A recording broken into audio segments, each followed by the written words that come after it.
Sekarang kita masuk tentang bagaimana kita cara belajar mengaji yang lebih mudah, lebih cepat dan lebih menyenangkan. Sebelumnya saya minta untuk tidak membuka dulu buku, ya. Yang kedua, diharapkan HP-nya disilentkan, ya. Yang ketiga, fokus mendengarkan, tidak fokus membaca dan membalas dulu chat-chat, supaya 2 jam ke depan ini kita maksimalkan.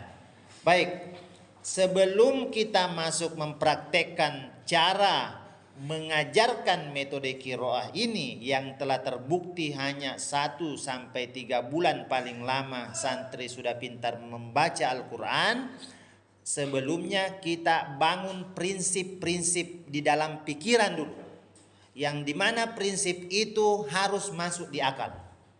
Yang pertama, saya mau katakan bahwa yang membuat santri cepat pintar mengaji, yang membuat santri cepat pintar adalah metodenya, bukan kefasihan gurunya. Saya ulangi, yang membuat santri cepat pintar adalah metodenya, bukan kefasihan gurunya. Ya. Karena betapa banyak guru yang fasih membaca Al-Quran, tetapi karena kekurangan penguasaan metode, sehingga caranya juga mengajar terlalu lama baru santrinya bisa pintar. Selanjutnya, yang membuat santri fasih membaca Al-Quran bukan metodenya, tetapi kefasihan gurunya. Saya ulangi, yang membuat santri fasih membaca Al-Quran adalah gurunya, bukan metodenya. Karena metode tidak ngomong. Jadi saya ulangi, yang membuat santri cepat pintar adalah metodenya. Ulangi, yang membuat santri cepat pintar adalah metodenya, bukan gurunya. Yang membuat santri fasih membaca Al-Quran adalah gurunya, bukan metodenya. Itu, tangkap itu. Kira-kira prinsip ini masuk di akal atau tidak? Masuk ya? Iya. Kalau masuk di akal, jadi kalau ada santri tidak fasih membaca Al-Quran, jangan salahkan metodenya, salahkan gurunya. Kalau tidak mau salahkan gurunya, pertanyakan kefasihan gurunya, atau seleksi kembali gurunya, atau periksa kembali kefasihan gurunya. Gitu. Kalau ada santri lama baru bisa pintar, jangan salahkan kefasihan gurunya, karena siapa tahu gurunya itu juara nasional. Tapi periksa metodenya, gitu. Oke?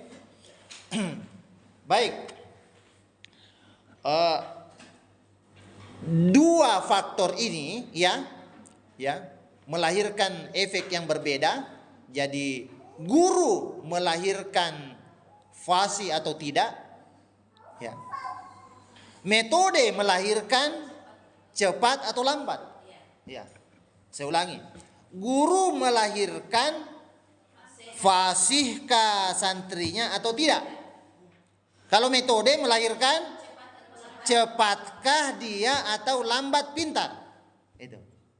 Itu harus ditangkap itu.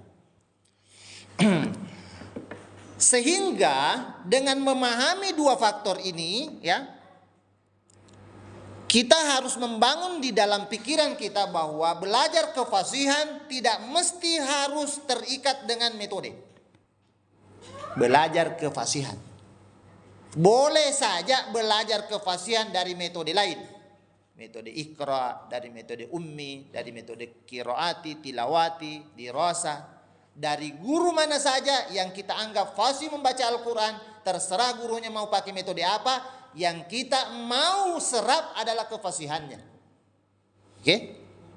Tetapi tiba giliran kita mau mengajar, seleksi satu saja metode di antara mereka yang dipakai, yang cocok dengan gaya kita, itulah yang kita terapkan. Oke, paham ya?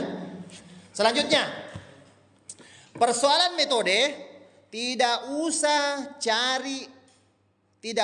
cari sanadnya itu metode. Ya.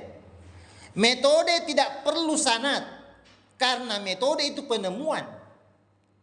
Sanadnya berada pada penemunya. Oke?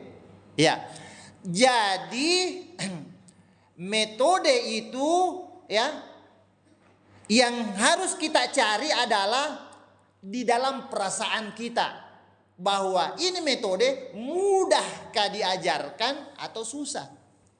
Tidak usah cari itu dari mana sanadnya ini. Ada juga itu guru terlalu kaku dengan memilih metode. Ini sanadnya dari mana? Belajar dari mana? Menurut saya terlalu cengeng itu. Kalau masalah metode tidak perlu untuk dikenal penemunya sekalipun. Yang penting metode itu menyenangkan, mudah diajarkan, sekalipun penemunya tidak ditahu. Oke? Ya, kecuali kalau kefasihan perlu ditahu dari mana dia belajar. Kalau kefasihan, ya pernahkah mungkin saja juga dia ada rekornya juara ya dan lain sebagainya. Seperti itu ya.